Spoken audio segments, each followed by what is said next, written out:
شیطان سب سے بڑا داعی ہے باطل کا، تو قیامت کا دن کہے گا ما کان لی علیکم من سلطان الا ان دعوتکم فاستجبتم لی فلا تلومونی ولوموا انفسکم ما انا بمصرخکم وما انتم بمصرخی انی کفرت بما اشرکتمون۔ شیطان کہے گا قیامت کے دن کہ میں نے تمہیں ہاتھ پکڑ کے تو چوری نہیں کروائی تھی، میں نے تمہیں دعوت دی تھی، فاستجبتم، تم نے نام لکھا دیے، میں نے تو دعوت ہی دی تھی، دعوت، دعوتکم۔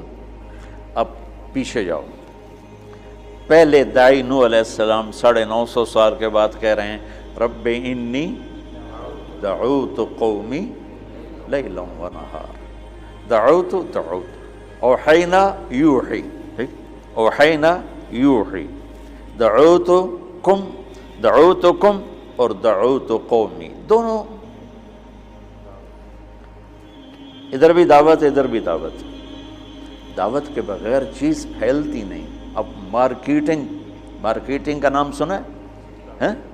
دعوت، کہ بھی اپنے آدمیوں کو اپنا سودا دے کر مارکیٹ میں پھیلا دینا اور پھر کہنا جی ہمارا سودا یہ ہے، آپ اس کو خریدیں۔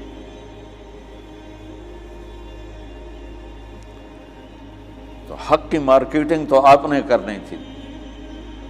بڑے شوق سے سن رہا تھا زمانہ، ہم ہی سو گئے داستاں کہتے کہتے۔ ہمارے ذہنوں میں ہی نہیں ہے کہ ہم نے ہر طبقے تک محبت کے ساتھ اللہ کا پیغام پہنچا۔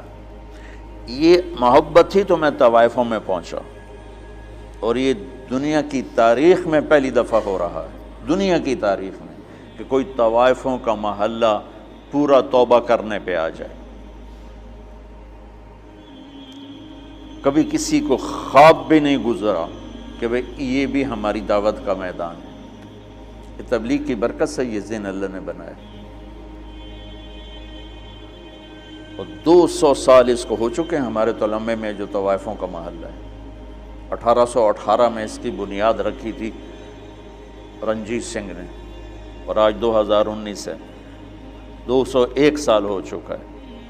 لوگوں نے یہاں آ کے ان کے کپڑے تو اتارے، ان کی عزتوں کی بولیاں تو لگائیں،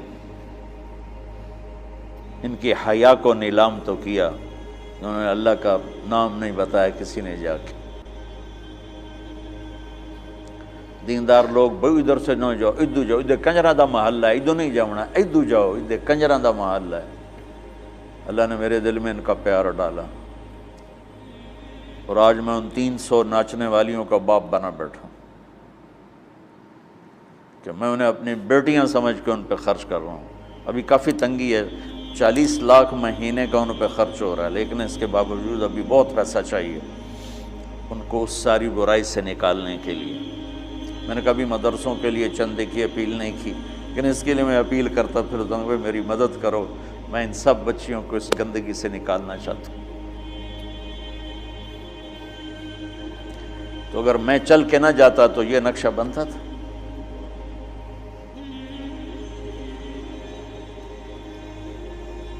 شاہ اسماعیل شہید رحمۃ اللہ نے ایک موتی طوائف کی توبہ کا ذریعہ بنے تھے، تو وہ اس کی ہل ہو گئی، شہرت آسمان پہ جا پہنچی۔ اللہ نے مجھے 300 طوائفوں کی زندگی کے بدلنے کا ذریعہ بنایا ہے۔ سب نہیں، چونکہ اتنا پیسہ میں نہیں دے پا رہا کہ وہ ایک مہینہ اپنا گھر کے خرچہ، چلو دال سے ہی روٹی کھا لیں، تھوڑا ہے، تو کچھ نہ کچھ وہ ان کو بیچاریوں کو کرنا پڑتا ہوگا، لیکن یہ میری محنت کا حصہ ہے۔ لیکن ہمارے علمی حلقوں میں کبھی کسی کو خیال نہیں آیا، دیندار حلقوں میں کبھی کسی کو خیال نہیں آیا۔ تو دعوت۔ Subscribe now and press the bell icon. Never miss an update.